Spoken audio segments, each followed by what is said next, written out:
A Terceira Guerra Mundial começou.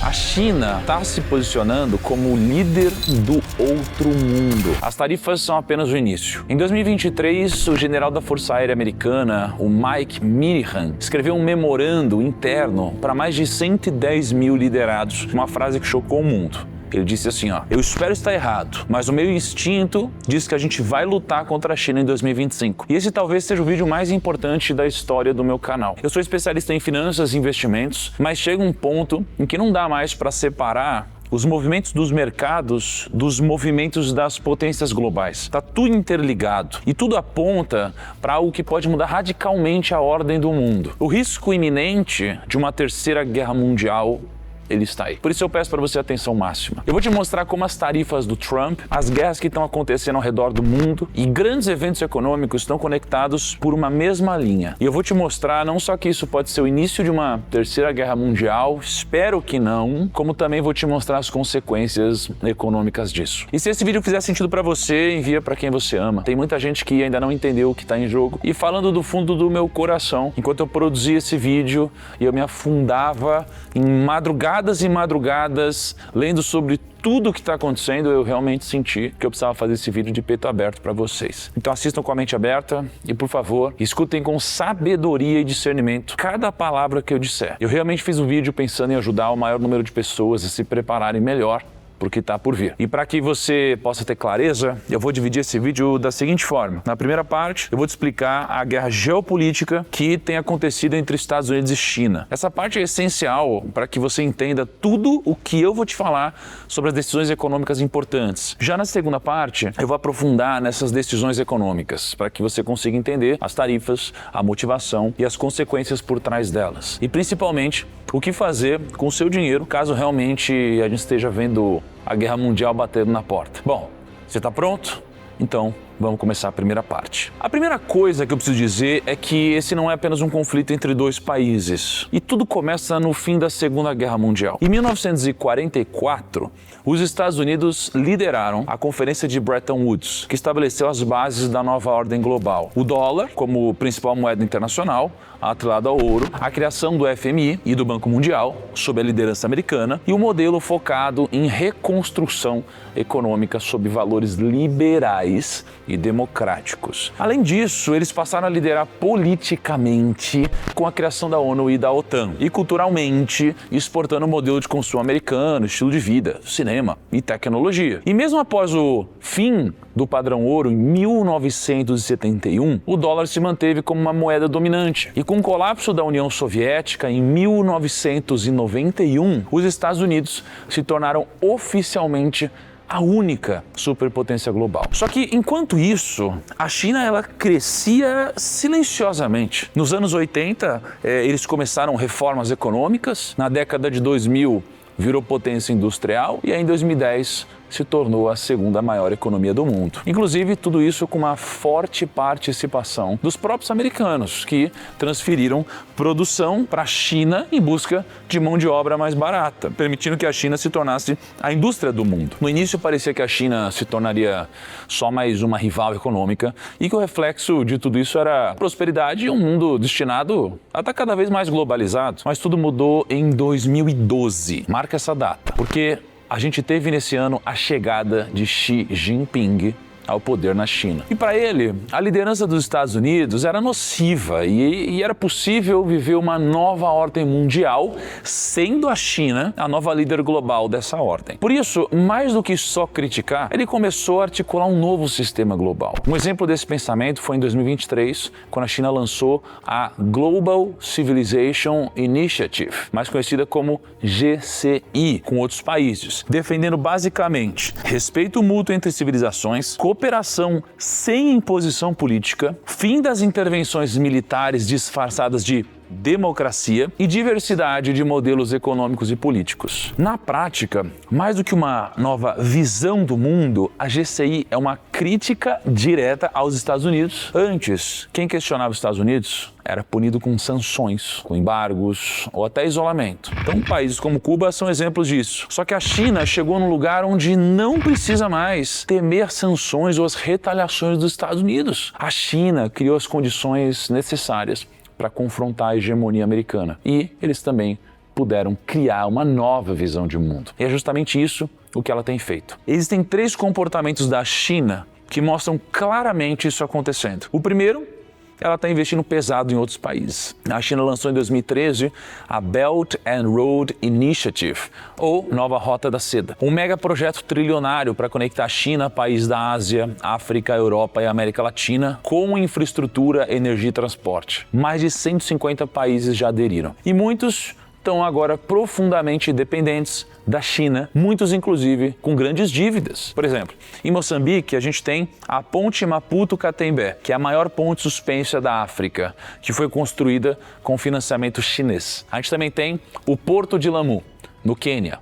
É uma obra estratégica para conectar o país ao Sudão do Sul e Etiópia. Esse investimento gigantesco deu para a China um nível de influência onde os Estados Unidos hoje não conseguem mais competir. Hoje, dos 54 países africanos, 53 receberam investimentos chineses, o que transformou da África uma grande aliada chinesa. Agora o segundo, ela está ganhando influência diplomática onde os Estados Unidos falharam. Por exemplo, em 2023, a China mediou um acordo histórico entre a Arábia Saudita e Irã, que são 2 rivais históricos no Oriente Médio, algo que nem os Estados Unidos conseguiu fazer em décadas de tentativas. Além disso, a China estreitou laços com vários países, especialmente aqueles que não têm boas relações com os americanos, como por exemplo, Rússia, Venezuela, Síria, Coreia do Norte, Irã e até o Talibã, depois da saída dos Estados Unidos do Afeganistão. A China está se posicionando como o líder do outro mundo, o mundo que não quer mais obedecer aos Estados Unidos. Por fim, um terceiro comportamento: avanços militares que assustam os Estados Unidos. Hoje, a China tem a maior marinha do mundo em número de navios, mísseis hipersônicos que os Estados Unidos ainda não conseguiram replicar, mísseis nucleares e um dos maiores exércitos ativos do planeta. E ainda pode ter mais de 1000 ogivas nucleares até 2030, segundo cálculos da defesa dos Estados Unidos. Foi nesse cenário que o general Mike Minihan escreveu aquele memorando: "Vamos entrar em guerra com a China". A estratégia de segurança nacional do ex-presidente Biden disse ainda em 2022 o seguinte: a República Popular da China é o único país com tanto a intenção de remodelar a ordem internacional, quanto cada vez mais o poder econômico, diplomático, militar e tecnológico para fazê-lo. Para muita gente, cada guerra parece um capítulo isolado, mas todas as guerras mundiais, elas compartilham de algumas características em comum. Essas características são desejo de mudança de ordem global, depois a corrida armamentista, alianças entre países, vários focos de tensão, nacionalismo e imperialismo. A primeira característica, eu acabei de te mostrar que é uma realidade. Os Estados Unidos criou uma ordem mundial que a China está cada vez mais contestando. Agora, eu quero te mostrar como as outras características estão se desenrolando. Umas principais exemplos aqui, ó. Rússia e Ucrânia. Em 2022, a Rússia invadiu a Ucrânia. E desde o início da guerra, a Ucrânia só conseguiu resistir porque contou com o apoio direto dos Estados Unidos e da OTAN. Foram bilhões de dólares em armamentos, em tanques, mísseis, drones, dados de inteligência e tecnologia de guerra e muitas outras coisas. Mas não só isso. Os Estados Unidos fez um grande pacote de sanções contra a Rússia. Tudo para que ela não tivesse poder econômico para se manter em guerra. Porém, do outro lado, a Rússia conta com um apoio discreto, mas muito estratégico. O apoio econômico chinês, que ajudou a Rússia a driblar sanções econômicas. Além disso, outros aliados entraram em cena. O Irã, fornecendo drones kamikazes usados para atacar civis na Ucrânia. Coreia do Norte enviando munições, armamentos, inclusive soldados, para as tropas russas. E qual que é o resultado? O início da terceira característica que precede grandes guerras: as alianças entre os países. Os Estados Unidos e o Ocidente de um lado, o bloco China, Rússia, Irã, Coreia do Norte do outro. Outra guerra que tem uma pitada dessas alianças é a guerra entre Israel e Hamas. De um lado a gente tem Israel, com suporte dos Estados Unidos, e do outro o Hamas, com apoio principalmente do Irã, que é um aliado chinês. A China, nesse caso, tem uma posição neutra. Ela não apoia o Hamas, mas também não condena. Ela prefere atuar como possível mediadora, algo que fortalece a imagem dela de potência pacificadora e se tornando um contraste contra os Estados Unidos, que surge mais uma vez como um país intervencionista. E mais uma vez, a gente tem dois blocos econômicos e militares se enfrentando indiretamente. Só que até aqui você pode pensar, eles se enfrentam indiretamente, mas não tem nenhum conflito direto, tá tranquilo. E bom, é no próximo exemplo que as coisas de verdade trazem desdobramentos que são realmente alarmantes e preocupantes. A China reivindica o Mar do Sul da China, uma região estratégica com vastas reservas de petróleo, de gás natural e que concentra cerca de 1/3 de todo o comércio marítimo global. Essa região hoje é disputada por um total de 7 países, alguns deles com proteção americana, como as Filipinas. E um desses países, na visão da China, não é um país, é uma província rebelde chamada Taiwan. A China já deixou muito claro, a reunificação vai acontecer, pela diplomacia ou pela força. Na verdade, ela tem uma lei criada em 2005 que fala categoricamente que se a unificação não acontecer pelos meios pacíficos, a China vai usar força para unificar China e Taiwan. Do outro lado, os Estados Unidos também já disse que vai proteger Taiwan. Agora, por que Taiwan é tão importante para os Estados Unidos ao ponto deles quererem interferir numa briga que não é deles? Taiwan se consolidou como o principal polo de semicondutores do mundo, abrigando especialmente a empresa TSMC, que fabrica a maioria dos chips avançados do mundo. São os semicondutores que estão nos seus celulares, carros, aviões, satélites e armas. Os Estados Unidos eram donos de toda a tecnologia e inovação por trás dos semicondutores, mas estava se tornando muito caro manter a produção desses chips nos Estados Unidos. O governo de Taiwan, percebendo esse problema, decidiu então ser a solução americana, se tornando a principal produtora dos chips americanos. Dessa forma, os chips poderiam ser fabricados em Taiwan, ajudando os Estados Unidos a continuar inovando sem se preocupar com o custo para produzir essas inovações. Eles perceberam que assim eles poderiam não apenas prosperar, como eles teriam nos Estados Unidos um possível aliado, caso algum dia a China decidisse cumprir a sua promessa de unificação. E Taiwan acertou em cheio. Hoje, quem controla Taiwan controla a produção da tecnologia global. A TSMC produz 90% dos chips mais avançados do mundo. Por isso, os Estados Unidos não querem deixar Taiwan se tornar a China, pelo menos não enquanto os Estados Unidos se tornem autossuficientes nisso. E eu vou explicar melhor isso já já. Mas não é só os americanos que entraram nessa briga.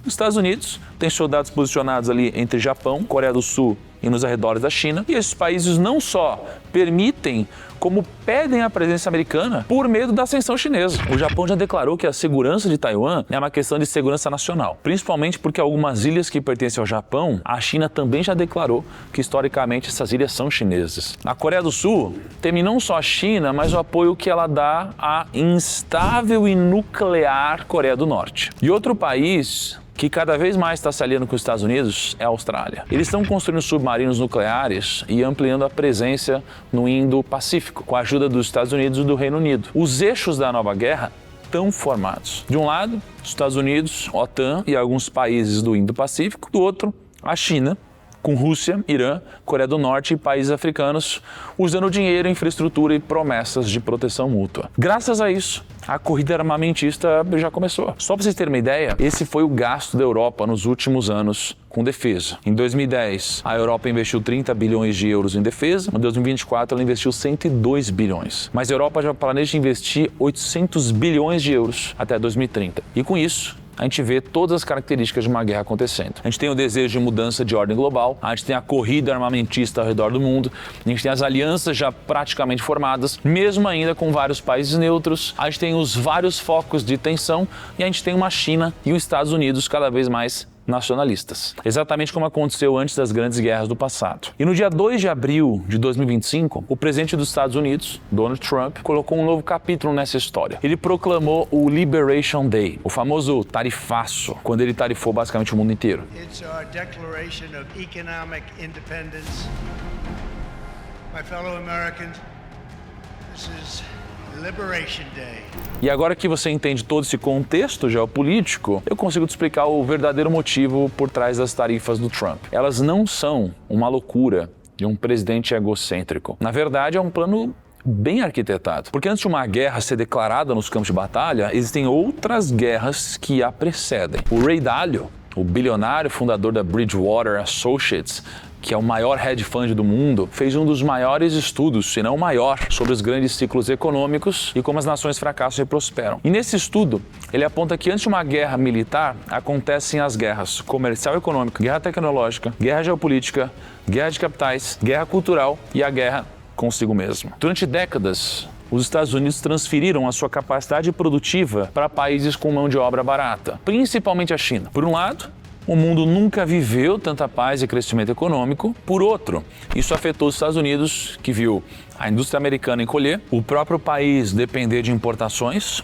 principalmente vindas da China, e viu esse rival estratégico crescer com a sua própria tecnologia. Hoje, a balança comercial dos Estados Unidos são reflexo disso. A balança comercial mede a diferença, entre tudo que o país exporta, que é o que vende para o exterior, e tudo que ele importa, que é o que ele compra do exterior, em bens e produtos. A fórmula é muito simples, é balança comercial igual a exportações menos importações. E a última vez que os Estados Unidos tiveram um superávit na balança comercial foi em 1975. Na visão dos Estados Unidos, esse problema não se tornou só econômico, ele se tornou militar. Um país que não fabrica mais os seus próprios bens, não fabrica mais os seus próprios tanques. E o pior, se tornou também uma guerra tecnológica. Como eu te mostrei antes, a China já vinha ultrapassando os Estados Unidos em áreas tecnológicas críticas. E muitos desses avanços foram possíveis graças a algo assustador. Durante anos, empresas da China compraram chips da NVIDIA, software de inteligência artificial, máquinas de litografia da ASML, que mesmo sendo uma empresa holandesa, ela depende da tecnologia americana, e componentes usados em sistemas militares. Tudo isso era vendido por empresas ocidentais que, em busca de lucro, ignoravam completamente os riscos geopolíticos. Até que ficou claro, os Estados Unidos estão financiando, sem querer, o poder militar do seu maior rival. E foi nesse momento que os americanos começaram a reagir. Eles proibiram a venda de chips avançados para empresas chinesas, barraram o acesso da Huawei a softwares e componentes. Eles pressionaram aliados como Japão, Taiwan e Holanda a fazer o mesmo. Inclusive, o Trump planeja pressionar para que as gigantes de tecnologia investam mais o seu próprio dinheiro dentro dos Estados Unidos. Essa não foi só uma decisão comercial, foi uma decisão de segurança nacional. E eu te provo isso com esse documento, o relatório oficial do Departamento de Defesa dos Estados Unidos. O último relatório foi divulgado em 2022. E esse relatório declarou coisas como a República Popular da China é o desafio mais abrangente e sério à segurança nacional dos Estados Unidos. Em muitos casos, o compartilhamento de inteligência, medidas econômicas, ações diplomáticas e o uso estratégico da informação, conduzidos por diferentes órgãos do governo dos Estados Unidos, podem ser mais eficazes do que uma resposta militar direta. E é nessa história que entra as tarifas. O time econômico do Trump sempre viu as tarifas como parte de um plano estratégico, onde ele pode diminuir o déficit comercial dos Estados Unidos, diminuir a dívida e os juros de longo prazo do país, e com tudo isso, consegue reindustrializar o país e se tornar um país autossuficiente de novo. Num paper chamado A User's Guide to Restructuring the Global Trading System, o Steve Mnuchin, que foi eleito pelo Trump como presidente do Conselho de Assessores Econômicos da Casa Branca, ele explica esse plano. Mas eu vou resumir para você. Imagina que os Estados Unidos são como uma família que gasta mais do que ganha. Essa família ganha R$5.000 por mês, isso representa o que os Estados Unidos exportam, mas ela gasta R$7.000 por mês com produtos importados, ou seja, o que os Estados Unidos compram fora. Qual que é o resultado? Todo mês ela pega R$2.000 emprestados do resto do mundo para continuar comprando. Esse buraco mensal é o que a gente chama de déficit comercial. Para financiar esse déficit, os Estados Unidos precisam que investidores estrangeiros enviem muito dinheiro para o país, comprando dólares em títulos do governo americano. E aí que entra a lógica das tarifas. As tarifas tornam os produtos importados mais caros. Isso faz com que os americanos comprem menos do exterior, ou seja, as importações caem e o déficit comercial diminui. Com menos déficit, os americanos eles precisam pegar menos dinheiro emprestado do exterior. E se eles precisam de menos capital estrangeiro, a demanda por dólar diminui, o que desvaloriza o dólar. Um dólar mais fraco, ele vai tornar os produtos americanos mais baratos para o mundo, isso aumenta as exportações, e assim o ajuste no déficit é multiplicado. De um lado menos importação, do outro mais exportação. E o que isso tem a ver com os juros? Com o déficit externo menor e o dólar mais fraco, o risco de fuga de capitais diminui. Isso dá espaço para o Fed, o Federal Reserve, Banco Central dos Estados Unidos, reduzir os juros com mais segurança, sem medo de desvalorizar ainda mais o dólar ou provocar uma saída de investidores. E o governo americano precisa urgentemente dessa queda de juros. A dívida americana hoje é de mais de 34 trilhões de dólares. E uma boa parte dessa dívida precisa ser paga entre 2025 e 2028, ou seja, durante o mandato do Trump. Ao diminuir os juros, o Trump consegue refinanciar o custo da dívida americana, especialmente no mandato dele, com um custo menor. Como? Com rolagem de dívida. Basicamente, o governo faz uma dívida nova para pagar uma dívida antiga, só que a dívida nova tem juros menor. É como se você usasse um cartão de crédito que tem juros de 10% para quitar um que tem juros de 20%. Apesar de você continuar em dívida, o peso da dívida cai e muito. Agora, o que as tarifas e os juros têm a ver com a reindustrialização? As tarifas funcionam como uma proteção inicial. Ela torna os produtos estrangeiros mais caros e incentiva a indústria local. Enquanto isso, os juros baixos funcionam como um incentivo, tornando o crédito barato na economia, incentivando investimentos produtivos. O plano, então, é diminuir o déficit comercial, abaixar os juros de longo prazo e reconstruir um Estados Unidos autossuficiente, menos dependente do mundo. O grande problema é que, apesar de tudo isso parecer ter sentido, isso é só teoria.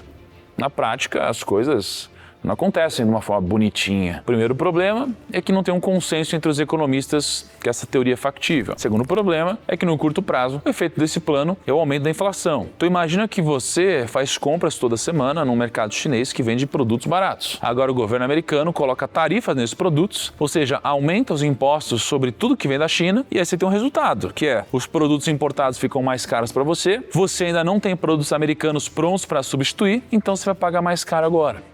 E só depois, quando as indústrias americanas se recuperarem, é que os preços podem cair. Segundo alguns analistas, por exemplo, um iPhone que custa $1.000 poderia se tornar um iPhone de $3.500, caso fosse fabricado hoje nos Estados Unidos. E diferente do que é recomendado, o Trump não só taxou todos os países, como fez isso de uma vez só. É uma loucura, mas talvez esperado, né? Porque no livro dele, A Arte da Negociação, o Trump explica que o principal princípio de negociação é começar sempre com uma posição extrema, quase absurda, para você ganhar margem de manobra e controlar o ritmo da conversa. Ele chama isso de maximalismo estratégico. Nas palavras dele, meu jeito de negociar é simples. Eu miro alto, bem alto, e depois eu insisto até conseguir o que eu quero. Às vezes eu aceito um pouco menos do que eu planejei, mas na maioria das vezes eu acabo conseguindo exatamente o que eu queria. Ele acredita que mostrar força no começo coloca o outro lado na defensiva, forçando concessões. E talvez o grande objetivo dele seja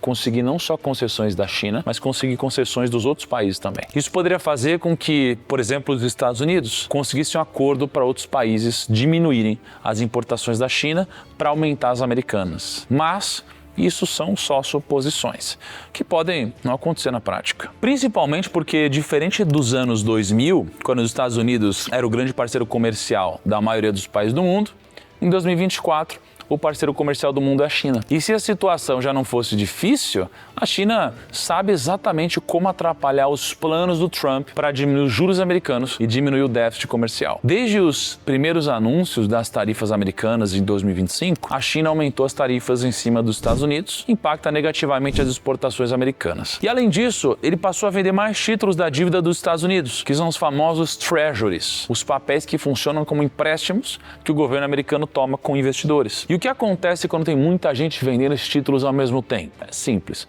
o preço cai e os juros desses títulos sobem. Foi exatamente o que aconteceu. O juro do título de 10 anos dos Estados Unidos subiu forte, chegando a mais de 4,5%, que é o maior nível desde 2023. E o título de 30 anos passou rapidamente dos 5%. De certa forma, isso é um choque financeiro, porque se a China realmente despejar muitos desses títulos no mercado, os juros disparam. O governo americano paga mais caro para se financiar e toda a economia sente impacto. O único jeito de conter isso seria o Banco Central dos Estados Unidos entrar comprando esses títulos, o que a gente chama de quantitative easing. Mas isso não acontece do dia para a noite. E aqui entra um ponto importante. A China também se prejudica ao fazer isso. Vender muitos títulos dos Estados Unidos de uma vez faria o valor dos títulos que ela ainda tem cair bastante. É por isso que faz isso de uma forma controlada e estratégica. Ela vende aos poucos, pressiona os Estados Unidos, mas sem causar um caos imediato que também atingiria ela mesma. Ao mesmo tempo, ela faz outro movimento inteligente. Ela deixou a sua moeda, que é o yuan,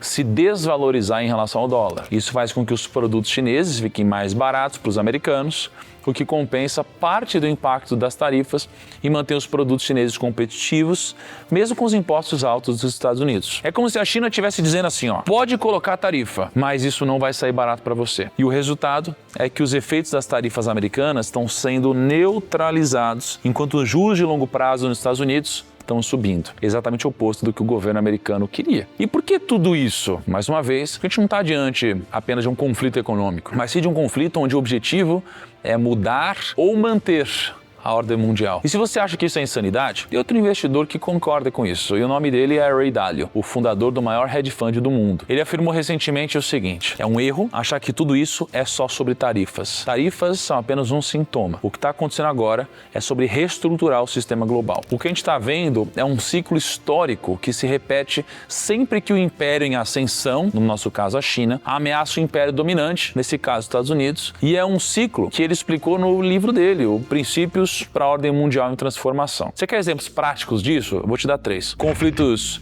anglo-holandeses, século XVII. Nesse conflito, a gente teve a ascensão da Inglaterra desafiando a dominância comercial e marítima da Holanda, que então é a potência líder, na época. A Inglaterra criou os Navigation Acts para restringir o comércio holandês e fortalecer sua marinha, e o resultado é que 3 guerras navais e o início do declínio da Holanda como potência global aconteceram. A gente teve a Guerra Franco-Holandesa no final do século XVII. A França, sob Luís XIV, buscava expandir o seu poder na Europa e via a Holanda como obstáculo econômico-político. Então, a França impôs tarifas contra os holandeses como parte da expansão. O conflito desgastou a Holanda economicamente, embora tenham conseguido manter parte da influência. E aí a gente tem o período da Grande Depressão de 1930, onde nesse mesmo ano teve uma crise econômica global depois do crash de 1929. Os países estavam buscando proteger as indústrias e empregos. Os Estados Unidos aprovaram então o Smoot-Hawley Tariff Act, elevando as tarifas sobre milhares de produtos. Outros países retalharam. Resultado, colapso no comércio global e agravamento da crise, o que aumentou tensões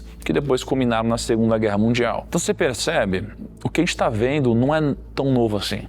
São sintomas de uma guerra. E olha só que interessante, além do Ray Dalio, Warren Buffett comentou sobre o aumento das taxas do governo dos Estados Unidos. E presta atenção no que ele disse. We've had a lot of experience with them. They're an act of war to some degree. Over time, they're attacks on goods. Tarifas, nós temos muita experiência com elas, são um ato de guerra. Então, a pior posição para o investidor é acreditar que vai continuar tudo igual. Em momentos de grandes transições geopolíticas, o pior erro é ficar parado, achando que o mundo vai seguir como sempre foi. O mundo que vem pela frente não vai ser igual aos últimos 30 anos. E bom, agora que você entende o que a gente está vendo, chegou a hora de a gente se preparar. E como que a gente vai fazer isso? Bom, eu vou te dar 3 pilares fundamentais. O primeiro, uma alocação estrutural. Investir no longo prazo se trata menos de escolher o ativo, o melhor ativo, e se trata mais de quais tipos de ativos você tem dinheiro investido e o quão bem eles funcionam juntos. Teve um estudo feito entre 1990 e 2015 que mostra exatamente isso. Dá uma olhadinha nessa imagem. Esses círculos abaixo de cada país representam quantos fundos foram estudados em cada amostra. Então, nos Estados Unidos, por exemplo, 709 fundos foram analisados e 91,1% do retorno foi explicado pela alocação dos ativos. No Canadá foi 86%, no Reino Unido 80%, na Austrália 89% e no Japão 87%. Ou seja, a forma como os investimentos são distribuídos entre diferentes classes de ativos tem muito mais impacto do que escolher o melhor ativo em si. Foi por isso que eu criei a filosofia da Arca e que já demonstrou em vários backtests que é uma alocação que funciona não só no Brasil, como também em diversos países ao redor do mundo e que sobreviveu a grandes crises ao longo da história. Então, a alocação estrutural que você precisa seguir, que é a que eu também sigo, é mais ou menos essa. Uma parcela do patrimônio em caixa, outra em ativos internacionais, outra em ações no nosso país e outra em real estate. Essa carteira tem tudo para performar bem em cenários de guerra. E eu vou te mostrar com dados. Tem 3 caras, o Oscar Jordan, que trabalha no Federal Reserve Bank de São Francisco, o Mortis Skrularic, que trabalha no Kiel Institute, e o Alan Taylor, que é professor da Columbia University, que fizeram literalmente o trabalho de uma vida inteira reunindo dados de diversos países. E nos estudos que eles fizeram, a gente conseguiu chegar a 4 conclusões. Primeira, as ações representam bons ganhos no horizonte de até 5 anos depois das principais crises do mundo. Segundo, os investimentos em real estate foram menos voláteis em algumas crises, como na crise de 2008 e na Guerra do Golfo, representaram boas valorizações. Terceiro, investimentos como a renda fixa e o ouro trouxeram bons retornos, principalmente a partir da crise de 2008. E quarta, são os vencedores que escrevem as histórias. O grande problema do estudo que eu acabei de mostrar para você é que os dados são dos Estados Unidos, que é literalmente o país que saiu por cima em quase todas as guerras. Agora, dá uma olhada no que rolou com a Alemanha. Até mais ou menos 1941, 42, o índice de ações na Alemanha estava crescendo. Mas em 42, rolou uma virada na guerra. Aí os preços, eles foram congelados pelo governo. E em 1944, a bolsa fechou. E quando o mercado reabriu em 1948, a economia estava devastada. E o país estava todo destruído. Por isso, diante das tensões atuais, você precisa escolher bem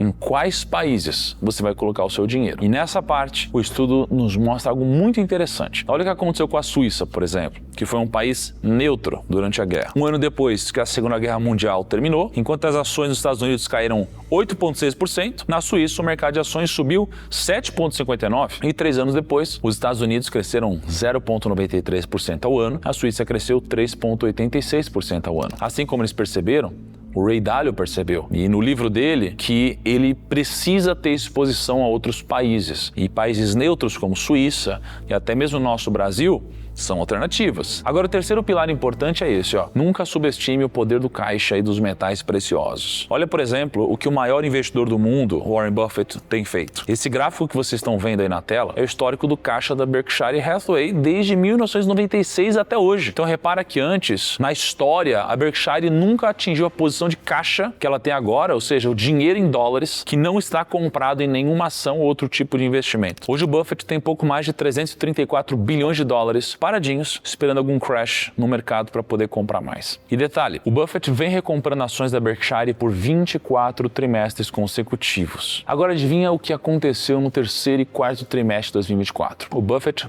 não recomprou ações. E ele não é o único que tem olhado para o hard money, ou seja, dinheiro de verdade. Mais uma vez, o Ray Dalio tem feito grandes apostas no ouro e no Bitcoin. Ele fez um alerta e falou para investir em ouro e Bitcoin ao invés de ativos ligados a dívidas, falando que a situação não era sustentável. Inclusive, uma das empresas que fazem parte do portfólio da Bridgewater é uma mineradora chamada Barrick Gold. A Bridgewater tem 1,83 milhões de ações da empresa, sendo que mais de 90% da atual posição foi montada em 2024. E entre outros investidores dessa empresa estão o Ken Griffin, que comprou 2 milhões dos 2,8 milhões de ações que ele tem no final de 24, e Howard Marks, que comprou 1 milhão dos 1,02 milhões de ações que ele tem também no final de 2024. Só que eles não estão só apostando em ouro. Em cenários inflacionários, potencialmente impulsionados por impressão de dinheiro ou choques de oferta devido a conflitos, ou em cenários de reconstrução,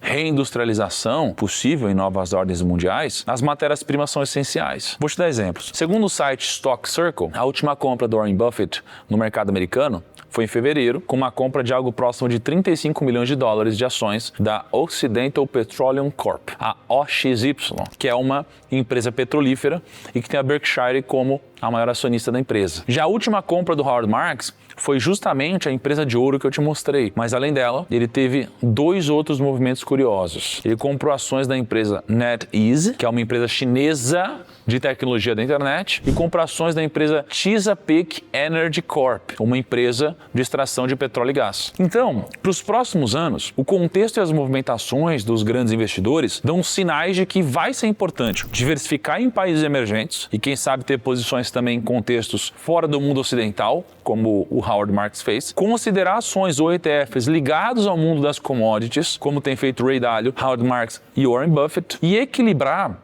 a necessidade de liquidez com o risco de inflação. Não manter, então, todo o porto seguro em dinheiro, diversificar também com ativos como ouro, que tem aí bem em contextos de guerra, considerar também investir em países neutros, como a Suíça foi no passado. E felizmente, para nós, o Brasil entra como uma possibilidade também. E considerar também o investimento em Bitcoin e outros criptoativos, por conta da natureza descentralizada e da oferta limitada, também faz sentido. Se você fizer tudo isso, eu tenho certeza que você vai estar muito mais preparado caso a gente veja uma terceira guerra mundial de fato acontecer. Agora, talvez esse vídeo tenha te deixado preocupado, e sinceramente você deveria mesmo. Tudo que eu disse é sério e é uma opinião que não é só minha, como de grandes investidores, como eu mencionei. E no meio de tudo isso tem o Brasil. E em caso de uma escalada entre Estados Unidos e China, a Bolsa Brasileira pode reagir de duas formas, dependendo do que o Brasil fizer. Se o país for visto como um aliado confiável e fornecedor estratégico de commodities, por exemplo, ele pode atrair capital externo e ter um desempenho positivo em setores como mineração, a Vale, agronegócio, SLC Agrícola, JBS, Marfrig, energia, como a Petrobras, Eletrobras. Mas se o país for visto como instável, ele pode perder credibilidade internacional, sofrer fuga de capitais.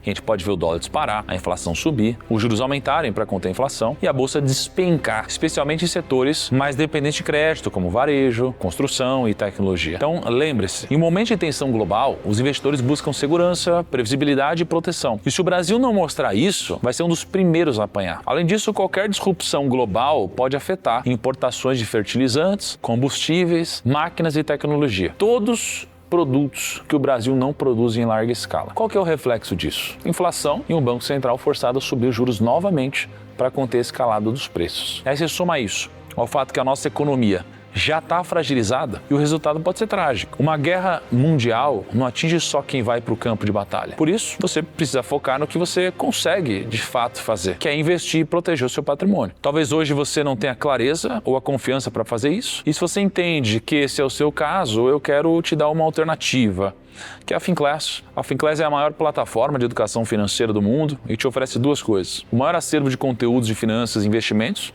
que vão te ajudar a aprender a investir e adquirir confiança na sua tomada de decisão. Uma carteira de investimentos recomendada por profissionais, que vão te ajudar a se posicionar no mercado para esse momento, além de ter uma comunidade de investidores que vai caminhar junto com você, com dores parecidas com as que você tem hoje. Hoje a gente está firmando um compromisso na Finclass de trazer mais conteúdos e preparar os nossos assinantes para o que pode vir. A gente vai produzir conteúdo específico sobre tudo o que está acontecendo no mundo, com lives com grandes especialistas, não só em investimentos, como em geopolítica. A Finclass vai ajudar cada um dos nossos assinantes a se preparar para essa possível grande mudança na ordem mundial. Na verdade, a gente já está ajudando os nossos assinantes a aproveitar esse momento. Por exemplo, hoje os nossos assinantes já têm posições estratégicas na carteira, como é o caso do ouro. E desde a nossa recomendação, o ouro subiu 108%. Graças às recomendações da carteira da Finclass, mais de 100 mil pessoas saíram de uma carteira que rende pouco para uma carteira saudável e promissora. Em abril, a gente tem o aniversário da Finclass e somente no dia 24 de abril você pode assinar a Finclass com 50% de desconto e ter acesso a tudo que eu te falei, mais 5 bônus exclusivos, por menos de uma pizza por mês no plano anual. Então, se você quer de verdade tomar as melhores decisões nesse momento e quer ter ajuda profissional, eu não perderia essa promoção. Navegar numa possível guerra mundial sozinho pode custar caro e talvez você pense, e se nada disso acontecer? Mas eu quero te fazer uma outra pergunta. E se acontecer? Se daqui a alguns meses as manchetes forem confirmando tudo que a gente discutiu aqui, se a economia entrar em colapso, se uma nova guerra de proporções mundiais estourar, você vai estar pronto? Sabe, no fundo, não é sobre tentar prever o futuro com exatidão, é sobre estar preparado para qualquer futuro, para que você não precise olhar para trás e pensar, eu podia ter feito algo, porque subestimar o que está por vir pode ser o erro mais caro da sua vida. Então, não perca essa chance, tá? Para você assinar a Finclass, vou deixar um link na descrição e um QR Code aqui na tela. Bom, esse aqui não é um vídeo para te vender a Finclass ou só te vender uma plataforma, não é isso. Eu realmente estou preocupado. Se acontecer mesmo uma guerra, eu sinceramente nunca passei por isso na minha vida e seria uma situação desagradável, né? Desagradável, muito pior que isso. Mas eu realmente espero que a gente possa passar pelas turbulências da vida, sofrendo o mínimo possível. E saiba que em tantos momentos de crise eu já estive por aqui e eu espero continuar aqui por muitos e muitos anos acompanhando você na sua jornada, tá bom? Obrigado por ficar comigo nesse vídeo até o final. Um grande abraço e tchau.